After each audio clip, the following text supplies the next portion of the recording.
Hemos venido haciendo un estudio de esta carta, versículo a versículo, y creo que ha sido de mucha edificación para cada uno de nosotros. Y hoy nos corresponde continuar en el capítulo 3, a partir del versículo 8 al 11. El verso 8 dice: pero ahora dejad también vosotros todas estas cosas: ira, enojo, malicia, blasfemia, palabras deshonestas de vuestra boca. No mintáis los unos a los otros, habiendo despojado del viejo hombre con sus hechos, y revestidos del nuevo, el cual, conforme a la imagen del que lo creó, se va renovando hasta el conocimiento pleno, donde no hay griego ni judío, circuncisión ni incircuncisión, bárbaro ni excita, siervo ni libre, sino que Cristo es el todo y en todos. Hemos venido hablando, hermanos, de cómo el creyente, después de haber sido salvado, perdonado, ahora entra en un proceso de santificación, en un proceso de purificación, de ser moldeado a la imagen de el que lo creó, como dice el versículo 10, y revestidos del nuevo, el cual, conforme a la imagen del que lo creó, se va renovando hasta el conocimiento pleno. Ese es el propósito de Dios con usted, que día a día vayamos siendo perfeccionados. Pero nos encontramos en el versículo 8 con cosas que nosotros debemos dejar, abandonar. Y decíamos que entre ellas está la ira y el enojo. Y hablamos que la ira es una emoción humana y que la Biblia nos dice a nosotros: airaos, pero no pequéis. No se ponga el sol sobre vuestro enojo, ni deis lugar al diablo. Nosotros fuimos hechos a la imagen de Dios. No es que seamos dioses, sino que en carácter nosotros fuimos hechos a su imagen. Y tenemos las emociones propias de una criatura hecha a la imagen de Dios. Si usted mira en Romanos capítulo 1, el versículo 18, claramente muestra la Escritura que Dios también tiene ira. Él se aira. El versículo 18 dice: porque la ira de Dios se revela desde el cielo contra toda impiedad e injusticia de los hombres, que detienen con injusticia la verdad. Aquí claramente dice la Biblia que Dios tiene ¿qué? Ira, pero es una ira muy diferente a la de nosotros, porque la ira de Dios es la respuesta santa frente al pecado y la transgresión del hombre.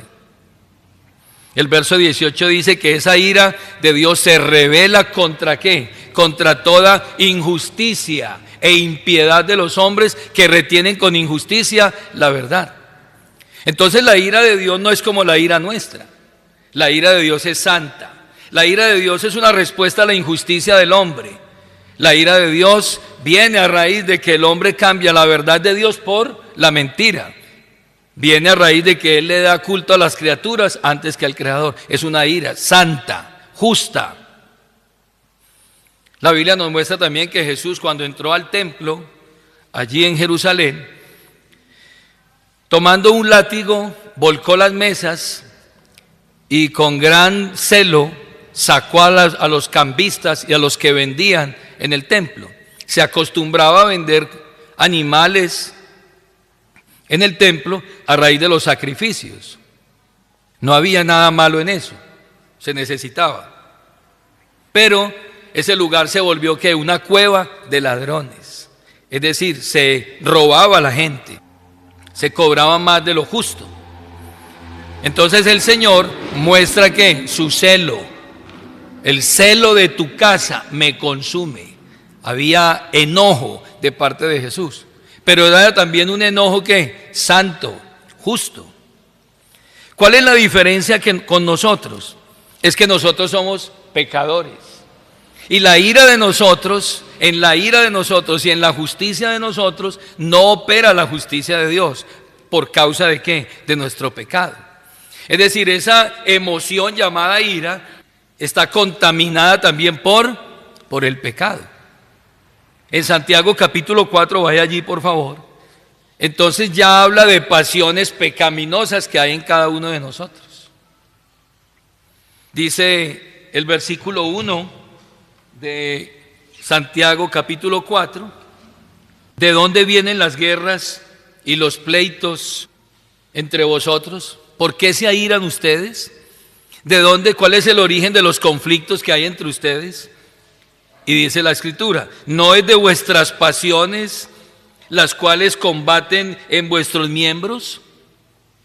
Codiciáis y no tenéis. La codicia, ahí hay un pecado, que es un deseo desmedido de obtener cualquier cosa, eso es un pecado. De hecho, en los mandamientos la Escritura dice, no codiciarás. Dice, codiciáis y no tenéis, matáis y ardéis ¿de qué? De envidia. Vemos la envidia en el ser humano que se duele cuando ve que otro prospera. Y alguien preguntaba en alguna ocasión, ¿qué es más fácil? ¿Llorar con los que lloran o reír con los que ríen? ¿Qué es más fácil? ¿Qué dicen ustedes? Es más fácil llorar con los que lloran, porque a veces cuando a alguien le está yendo bien, la gente en vez de alegrarse, se ponen tristes. Ay, ¿quién sabe qué estará haciendo? Es que este sí es de buenas. Eso fue que alguien le regaló algo. O sea, nunca se alegran por el bien del otro, en la naturaleza ¿qué? Humana. Y aquí habla de envidia y dice, envidiáis y no podéis alcanzar, combatís y lucháis, pero no tenéis lo que deseáis porque pedís mal. Pedís y no recibís porque pedís mal, para gastar ¿en qué? En vuestros deleites egoístas. Entonces note usted que la ira del hombre es muy diferente a la ira de Dios. La ira de Dios es santa y justa, la ira del hombre está impregnada por el pecado. Así que tenemos que pedirle a Dios y someter esas pasiones a Dios. Y hablamos que debíamos indagar y hacerle un seguimiento a nuestras emociones para mirar cuál es el origen de la ira y del enojo que la persona tiene. Porque está enojado por algo. Hay una fuente donde salen esas emociones de enojo y de ira. Y nos dio también el texto allí en Santiago capítulo 4, nos dio la solución para contrarrestar eso. Después de que se identifique la fuente o el origen de esa ira o ese enojo, que puede ser ansiedad, por nada estéis afanosos, dice la Biblia. O puede ser enemistad, o pueden ser raíces de amargura, o pueden ser conflictos entre nosotros. Entonces la Biblia nos da la salida. Versículo 7. Primer paso, someteos pues a Dios. Ahí está el primer paso para eliminar esas pasiones que batallan dentro de nosotros. Sométase ¿a quién? A Dios. ¿Y cómo me someto a Dios? Sometiéndome a su palabra. Número 2, acercaos a Dios y Él se acercará a vosotros. Cuando usted empieza a alejarse de Dios y empieza a alejarse de su palabra, usted empieza ¿a qué? A permitir que esas pasiones reinen en su vida y empieza a verle defectos a la gente y empieza a volverse una persona explosiva, conflictiva. Pero cuando usted se acerca a Dios, entonces ese hombre se parece cada vez más a Él. Número 3, purificad vuestros corazones. Y agregan el verso 10, humillaos delante del Señor y Él os exaltará. ¿Queremos someter las pasiones, la ira, el enojo? Acérquese a Dios. Y aprendan de mí que soy ¿qué? Manso y humilde de corazón, y hallaréis descanso para vuestras almas. Y llevad mi yugo sobre vosotros, porque mi yugo es ¿qué? Fácil y ligera mi carga. En eso consiste cómo combatir las pasiones. Hoy nos vamos a detener, vuelva allí a Colosenses 3, la malicia, las blasfemias, las palabras deshonestas de vuestra boca y de la mentira. ¿Qué es malicia?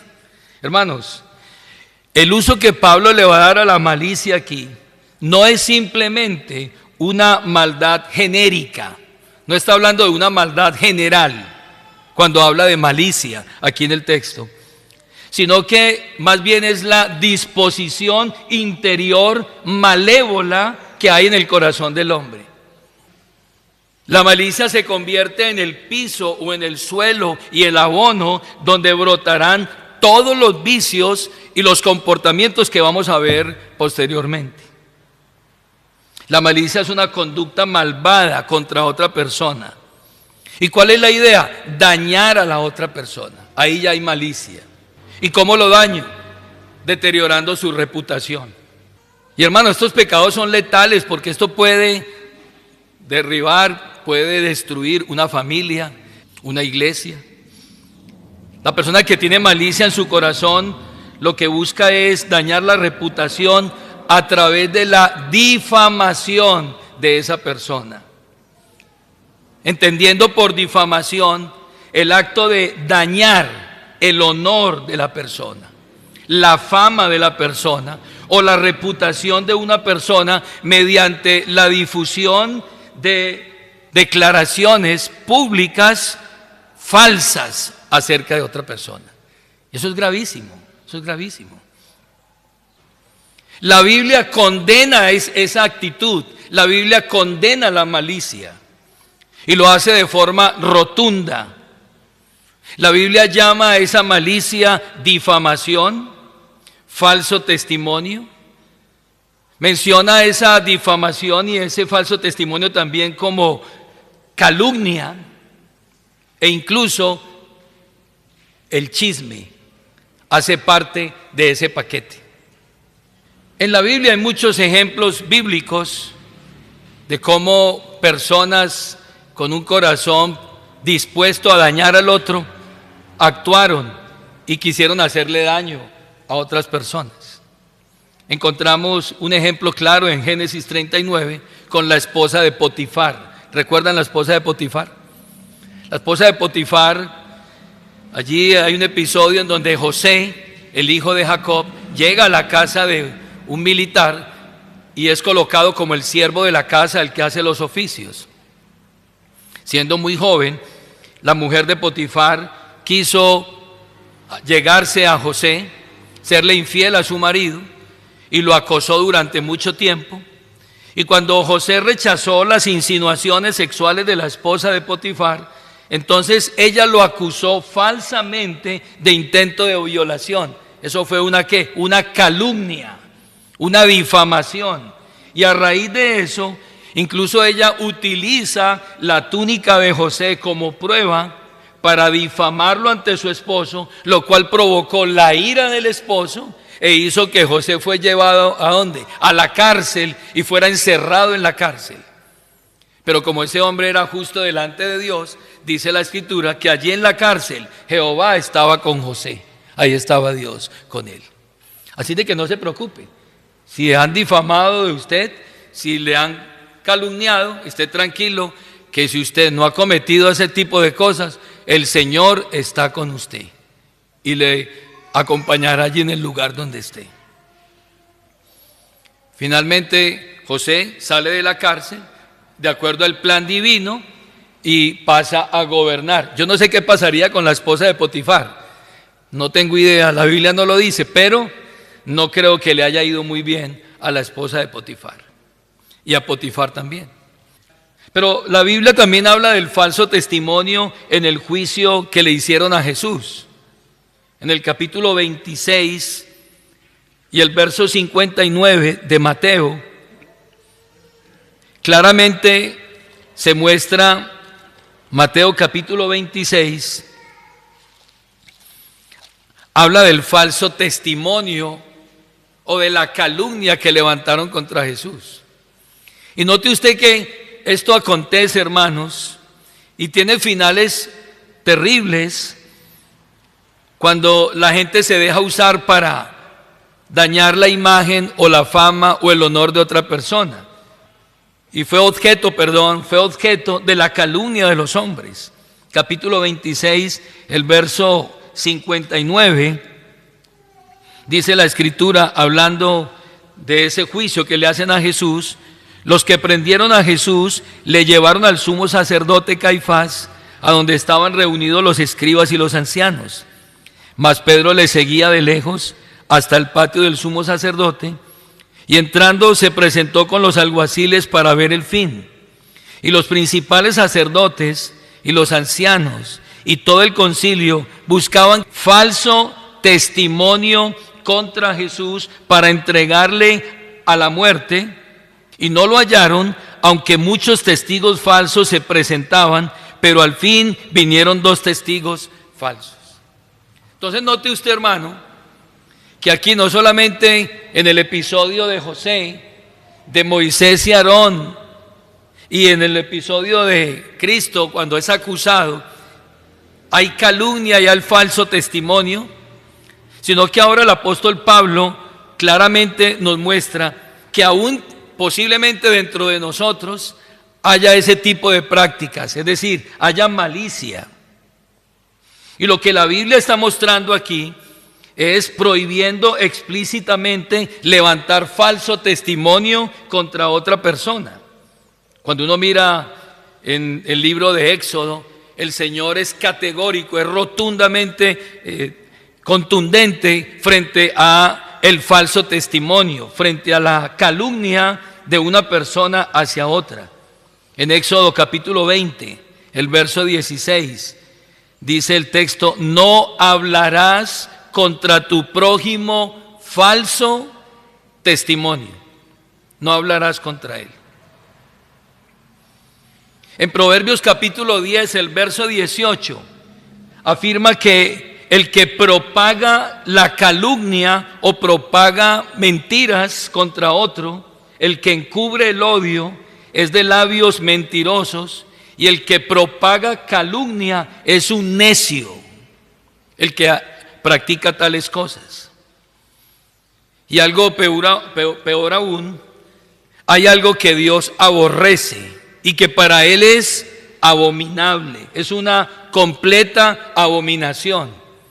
Y es aquellos que se prestan para hablar falsos testimonios, calumnias o chismes para dañar a una persona. Vaya por favor a Proverbios capítulo 6. Proverbios capítulo 6, el versículo 16. ¿Qué es lo que Dios aborrece? ¿Qué es lo que Dios detesta? Y para Él es abominación. Lea el versículo 16 del capítulo 6 hasta el verso 19. Ahí aparece la malicia, la calumnia y el falso testimonio. 6 cosas aborrece Jehová, y aún 7 abomina su alma. Algo abominable es algo despreciable para Dios.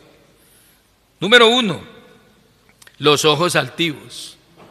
Número 2, la lengua mentirosa.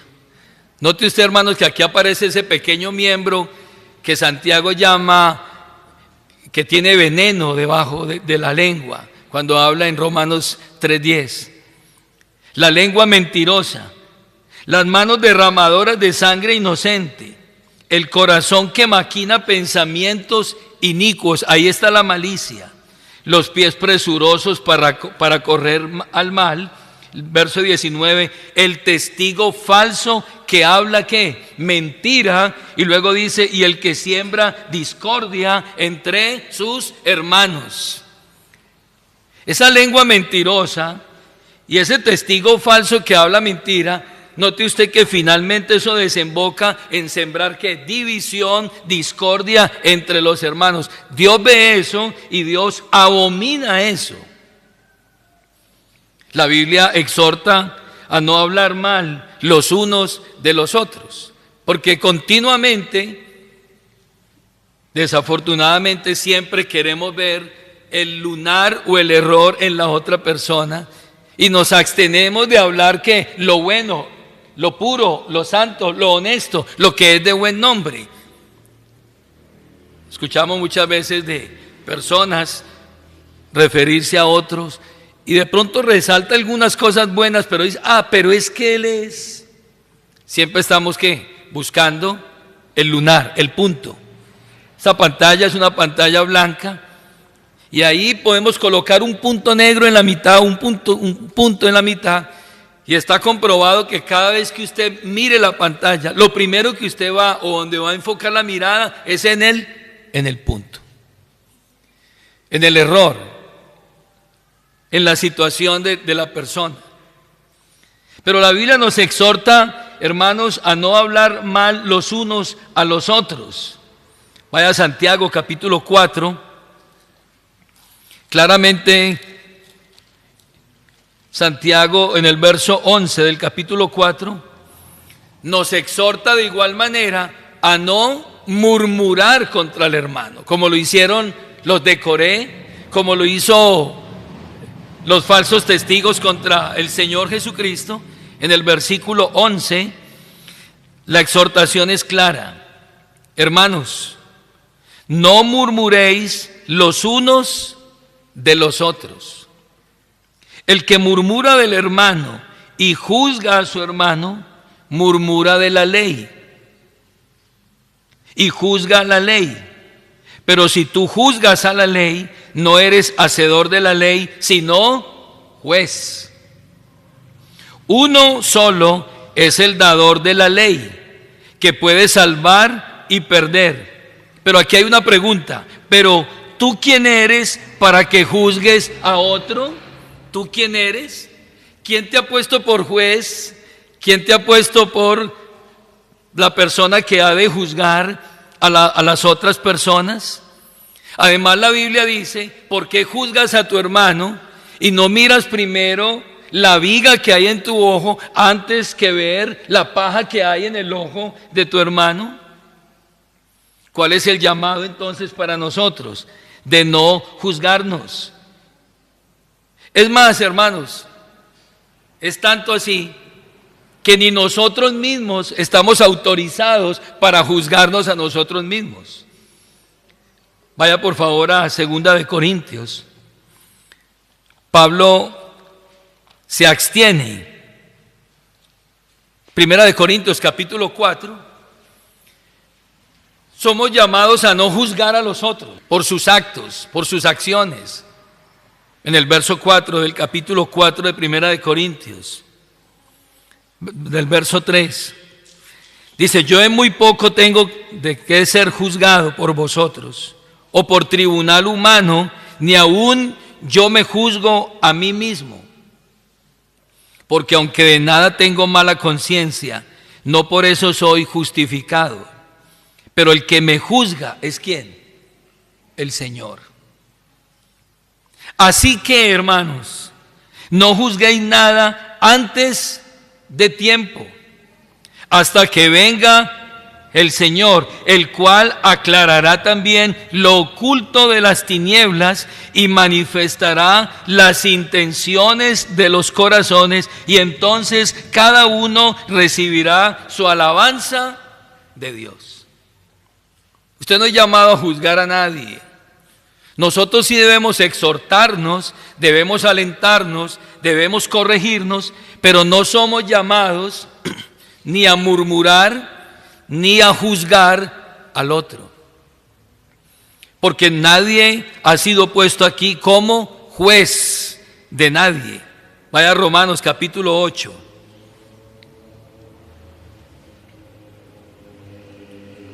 Cuando esa persona comienza a hacer eso, se está identificando con un ser que la Biblia llama el acusador de nuestras almas.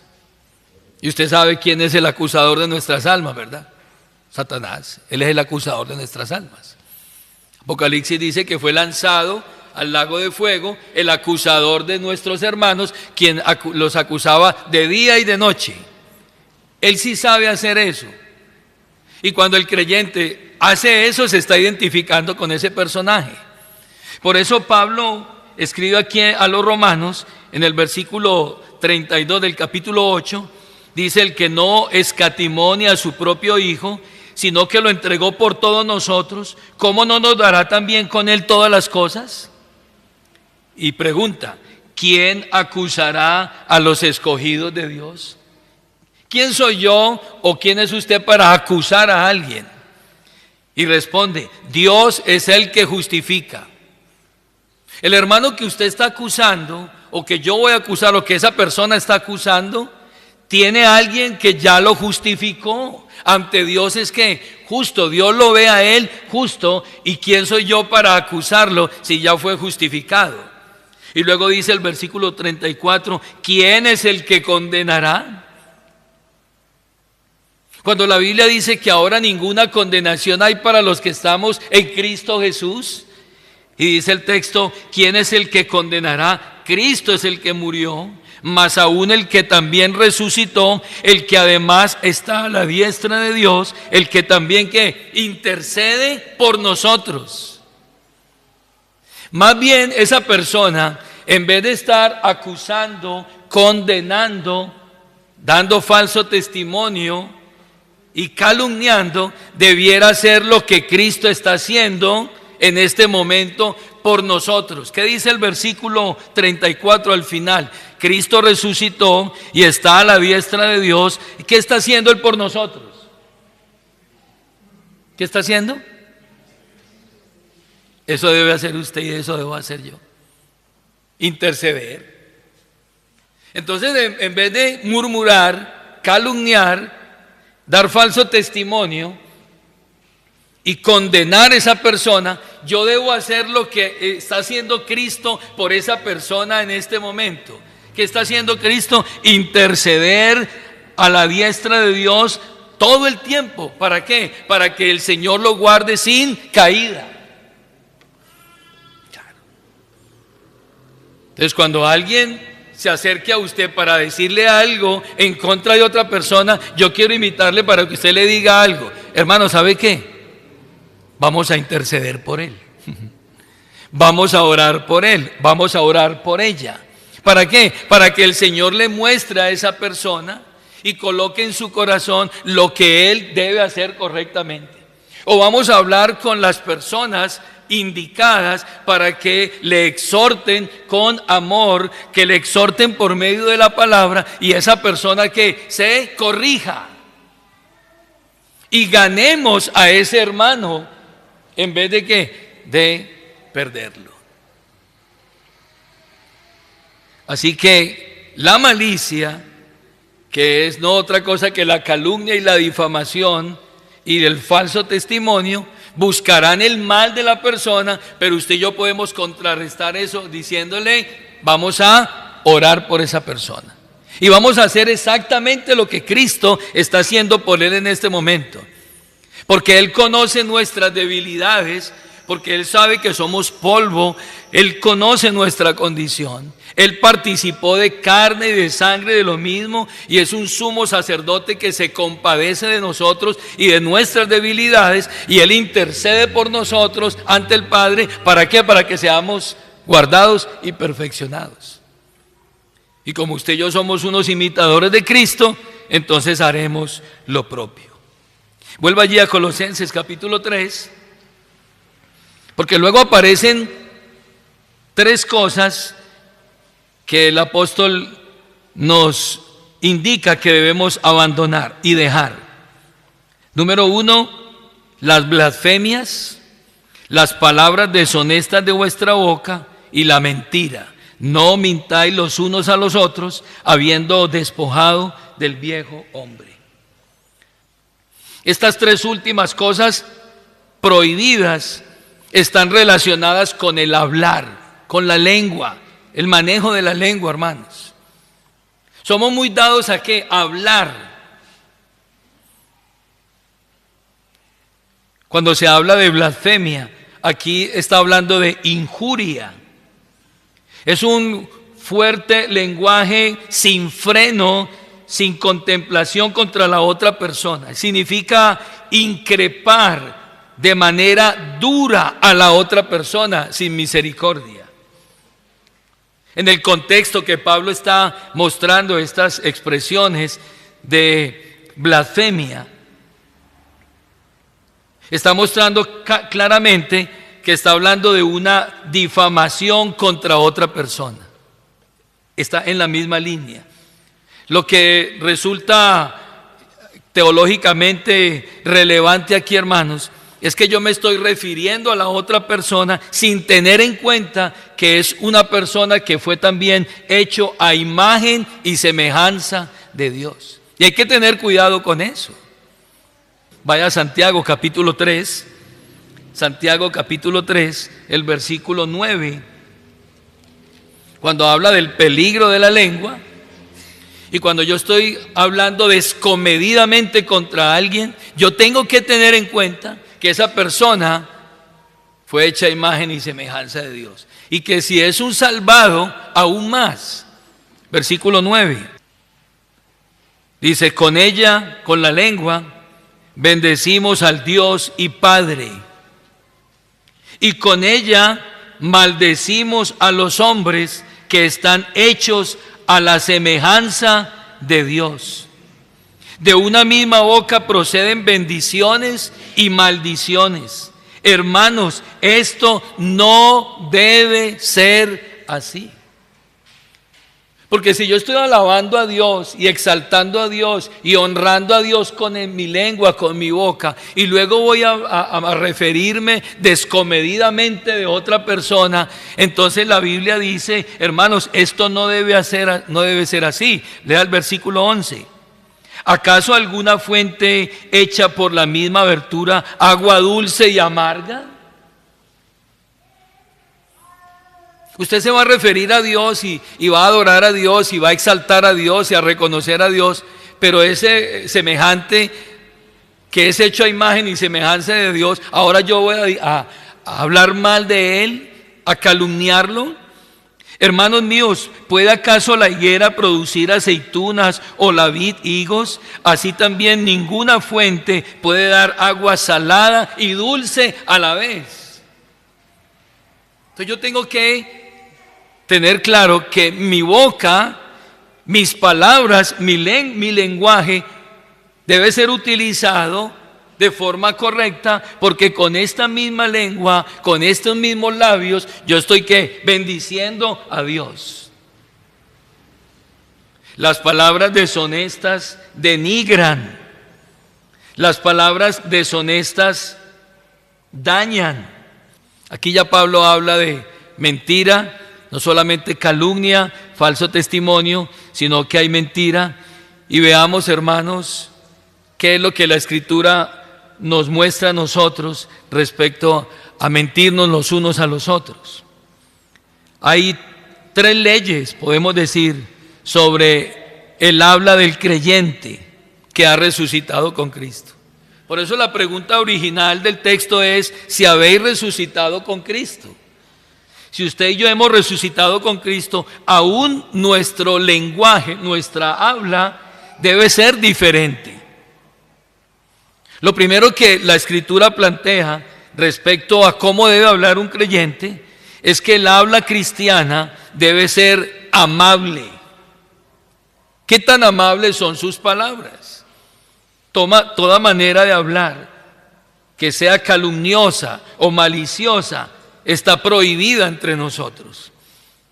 Y sigue en pie el antiguo consejo que hemos escuchado muchas veces de no repetir nada de lo cual nosotros no estemos totalmente seguros, y que si nosotros vamos a repetir algo acerca de alguien, debemos estar seguros de 3 cosas cuando llegue un mensaje a nosotros para referirnos a otra persona. Número 1, lo primero que usted debe preguntarse es, hermano, ¿eso es verdad? ¿Está totalmente seguro que eso es verdad? No, es que yo escuché, pero ¿usted está seguro que eso es verdad? O sea, ¿usted estaría en capacidad de que vayamos hasta esa persona y nos sentemos y cotejemos lo que usted está diciendo con lo que diga la otra persona? ¿Usted está dispuesto a que hagamos eso? Ah, no. Entonces, eso no es verdad. Y si no es verdad, entonces yo no lo puedo recibir. Número 2, Lo que usted me está diciendo es necesario que yo lo sepa. Es necesario que usted me cuente eso. Eso es para edificación, eso es para crecimiento, eso es para el beneficio de su familia o de su matrimonio o de su casa o de la iglesia. ¿Es necesario que usted me diga eso de esa persona? ¿Me aporta algo a mí? Porque si no es necesario, no me lo diga. Porque lo que más de ahí procede es malo.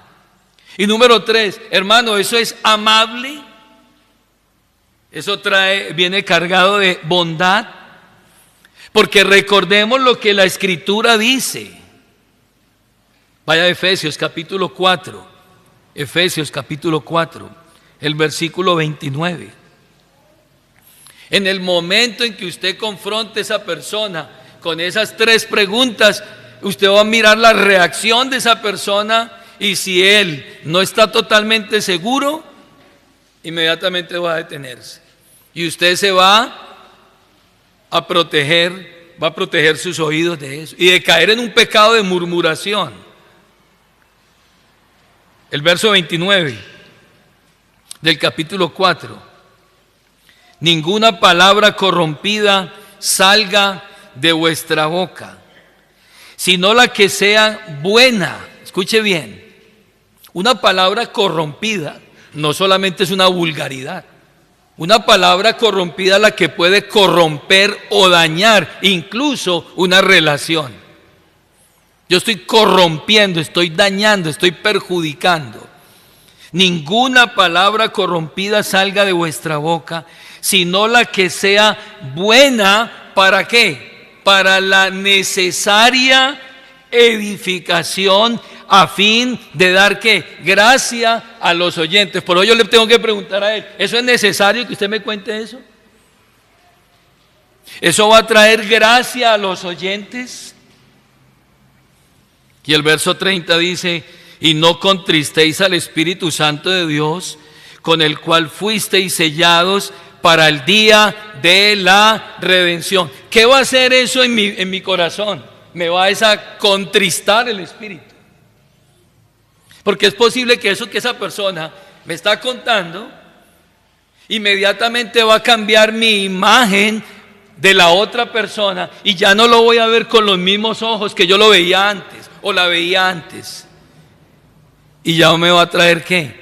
Aflicción en mi espíritu. Y no contristéis al Espíritu Santo de Dios, con el cual fuisteis sellados para el día de la redención. Entonces quítense de vosotros toda amargura, enojo, ira, gritería, maledicencia y toda, otra vez, malicia, deseo de hacer daño al otro. Antes bien, sed benignos unos con otros, misericordiosos, perdonándoos unos a otros, como Dios también os perdonó en Cristo. ¿Es verdad? ¿Es necesario que me lo digas? ¿Es amable? No. Ya. Cortamos. El habla cristiana debe ser no solamente veraz, no solamente amable, sino también pura.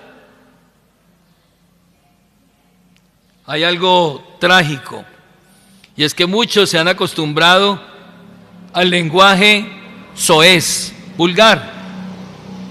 Y el cristiano no debe olvidar que de toda palabra que salga de nuestra boca tendremos que dar cuenta un día. De cualquier palabra que digamos. Vaya a Mateo capítulo 12, el verso 34. ¿Usted estaría dispuesto a dar cuenta a Dios por lo que usted está diciendo? Por eso siempre debemos buscar, hermanos, y por eso la Biblia es categórica y es clara, que cuando tengamos algo que decir contra alguien, debemos buscar ¿qué? Otra persona que esté ahí. Y ese texto que dice que donde hay 2 o 3 reunidos en mi nombre, ahí estoy yo en medio de ellos, precisamente es para la solución de conflictos, en donde hay unos testigos que sepan lo que se dijo y cómo se dijo. Y conscientes de que el Señor está ahí, en medio nuestro, siendo testigo de lo que yo estoy diciendo.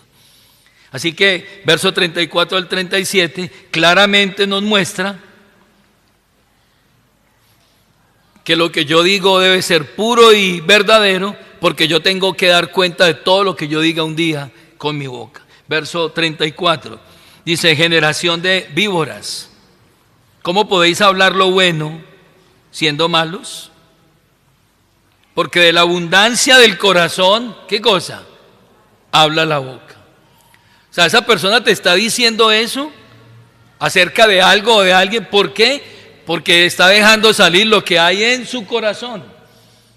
El hombre bueno del buen tesoro del corazón saca buenas cosas, y el hombre malo del mal tesoro saca malas cosas. Mas yo digo que de toda palabra ociosa que hablen los hombres, de ella darán cuenta en el día del juicio. Porque por tus palabras serás justificado y por tus palabras serás condenado.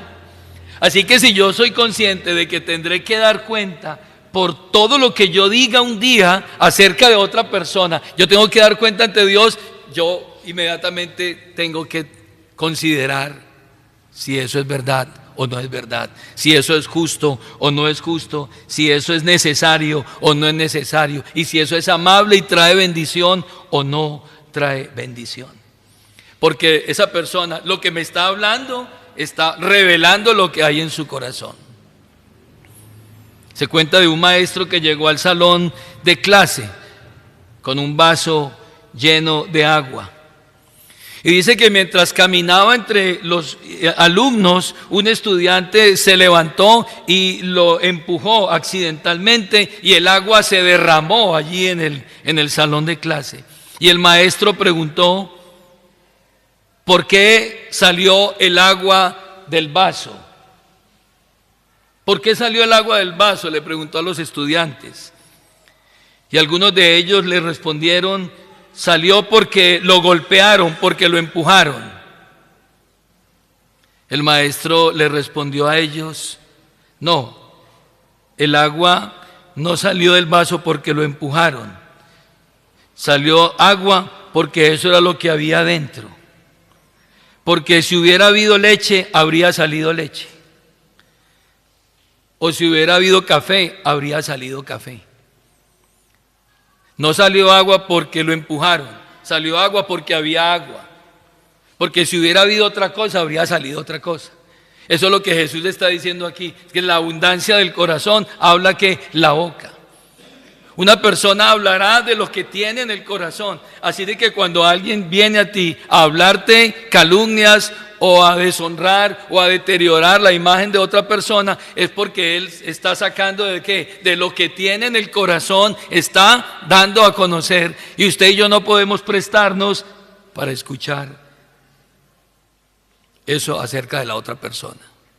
Así que también eso ocurre, hermanos, en las personas cuando son presionadas, cuando son ofendidas o son puestas a prueba. Lo que sale de nuestra boca revela lo que hay donde, en el corazón de esa persona.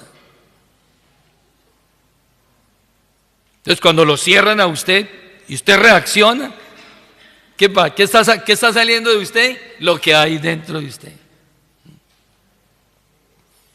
Mateo 2 entonces enseña que nuestras palabras son la evidencia de lo que usted y yo tenemos dentro. ¿Cómo reaccionamos? Y el habla cristiana debe ser también veraz. Hermano, hay una línea tan delgada para que nosotros hablemos lo que no es. Y necesitamos discernimiento y sabiduría para conocer la intención del otro cuando viene a hablarnos. Es tan fácil distorsionar lo que decimos. Note usted cómo nosotros tenemos que pedir al Espíritu Santo que nos dé el discernimiento para conocer la intención de la otra persona. Porque nosotros podemos utilizar incluso un tono de burla camuflado para referirnos a otra persona. Si yo le digo a usted, ahora que llegamos a la reunión esta mañana, qué bueno que llegaste temprano hoy, ¿qué se le viene a su mente? Y ese sarcasmo puede significar nunca llega temprano. Pero solamente ¿con qué? Con el tono. Con el tono con que lo estoy diciendo, yo puedo decirle, este nunca llega temprano. Y note usted que es una expresión de elogio. Qué bueno que llegaste temprano hoy. Pero yo le digo, qué bueno que llegó temprano hoy. Note que es lo mismo, pero simplemente estoy cambiando el tono. ¿Con qué tono viene esa persona a hablarme a mí lo que me está diciendo? Aunque las palabras son positivas, el tono comunica una crítica y una humillación. Quiero hacerlo sentir mal. Así que el sarcasmo muchas veces usa palabras verdaderas con una intención incorrecta. Hay gente que habla sarcásticamente. O sacar una frase de contexto, lo que usualmente hacen en los medios de comunicación, que sacan una frase de contexto. Hay una conversación real. En una reunión se dice, no estoy de acuerdo con algunas decisiones que se tomaron, pero sigo apoyando el proyecto. Y alguien que tenga una malicia dentro de sí dice, la otra persona, él dijo que el proyecto está mal. Note usted, ¿eso fue lo que yo dije? ¿Eso fue lo que yo dije? Yo dije, no estoy de acuerdo con algunas decisiones que se han tomado, pero sigo apoyando el proyecto. Y una persona malintencionada que escuchó va y cuenta y dijo, es que él dijo que el proyecto está mal. ¿Yo dije eso? No. Yo dije que no estoy de acuerdo, pero yo voy a apoyar el proyecto. Pero la intención es otra. O yo puedo convertir una corrección en un ataque. El maestro le dice a un estudiante, debes esforzarte más en esta área. Debes esforzarte más en esta área. El estudiante va y le cuenta a los padres y les dice, el profesor dijo que yo no sirvo para eso. ¿Yo dije eso? No. Yo le dije que debía esforzarse más en esa área. Pero en ningún momento le dije que él no servía para eso. Hermanos, a veces el corazón herido altera el significado real de las palabras porque esa persona está herida y cuando uno está herido lo hieren y hiere a otros. No sé si le ha pasado que usted se golpeó el dedito pequeñito del pie y se va a cualquier lugar y yo le pregunto, ¿dónde lo pisan? ¿Dónde lo pisan?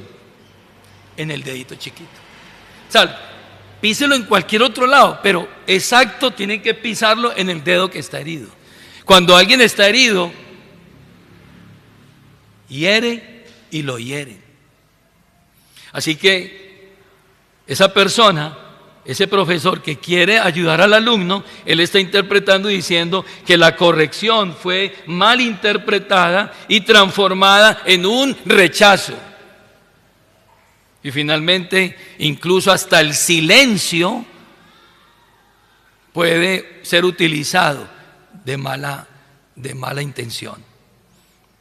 Una persona le cuenta a otra, sí, él llegó tarde a la reunión, pero él omitió algo. Sí, él llegó tarde porque ayudó a alguien en una emergencia, porque cuando venía una bicicleta arrolló a un niño y él llegó tarde porque fue a llevar el niño a urgencias.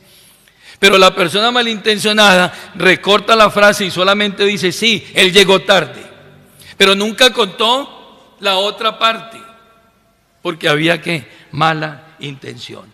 Omite decir porque ayudó a alguien en una emergencia. Dicho en otras palabras, hermano, la omisión cambia completamente la percepción de lo que usted y yo estamos diciendo acerca de otra persona. También se puede manipular la verdad ocultando información importante acerca de otra persona.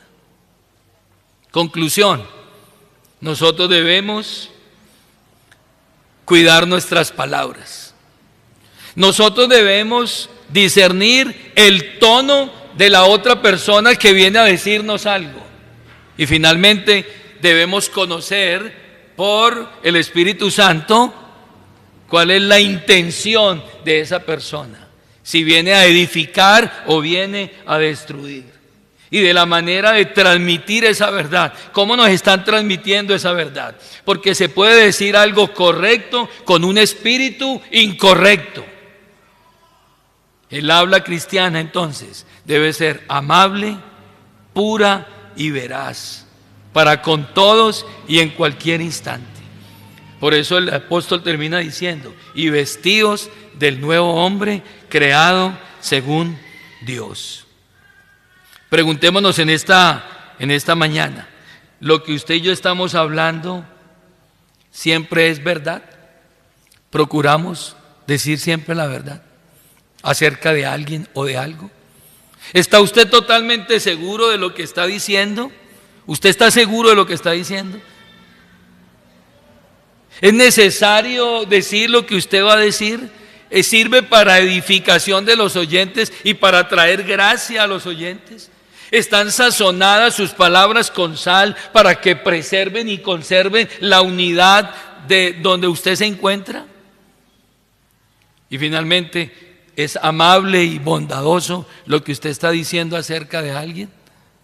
¿Puede salir esa persona que llegó a sus manos más limpia de lo que llegó después de que salga de sus manos? Usted recibió algo de alguien y esa persona puede salir más limpia de lo que llegó aquí. ¿Resaltó usted sus virtudes, sus cosas buenas de esa persona y ahora usted puede entregar a una persona más limpia de lo que recibió? Hagámonos esa pregunta. Porque hermanos, todo esto no contribuye, si hacemos lo incorrecto, no contribuirá a la unidad de la iglesia. ¿A la unidad de qué? De nuestras familias. Pero si hacemos lo que la palabra de Dios dice y nos despojamos de toda blasfemia y toda palabra deshonesta y de toda mentira, nosotros podremos seguir siendo perfeccionados en Él. Les invito a estar en pie, por favor, tenga la bondad.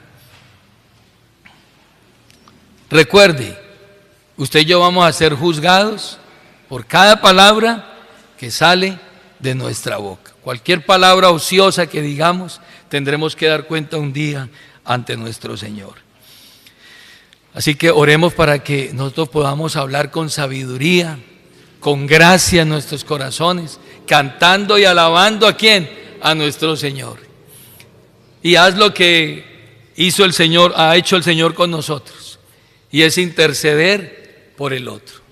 Aquí todos nosotros, hermanos, somos pecadores, cargados de errores, de defectos. Aquí todavía no hemos sido glorificados, al menos yo tengo entendido eso. Así de que seguiremos cometiendo errores, pero la Biblia es clara. La Biblia es clara, orar por los débiles y aún por los difíciles de soportar. Oremos. Padre Santo, te damos gracias en esta mañana. Tú eres bueno, tu misericordia es para siempre. Señor, te pedimos perdón si hemos sido irresponsables al hablar acerca de personas o de cosas o de situaciones. Y hemos ignorado que por todo lo que nosotros hablemos, un día tendremos que dar cuenta por cada una de nuestras palabras. Que siempre tengamos presente que cuando nos dirijamos o hablemos acerca de alguien, esa persona ha sido hecha a imagen y semejanza de Dios. Y que no podemos utilizar nuestra boca como una fuente de donde salga agua dulce y amarga a la misma vez. Eso no puede ser entre nosotros, sino que nuestras palabras sean para edificación, sean para que haya gracia a los oídos de nuestros oyentes. Ayúdanos en esta mañana a dejar de nosotros toda palabra corrompida y toda palabra deshonesta, toda palabra falsa, Señor, sino que hablemos con verdad. Con esto también estaremos honrándote a ti, Señor, con todo lo que decimos. Gracias por tu palabra en esta mañana. Lo pedimos en el nombre de Jesucristo.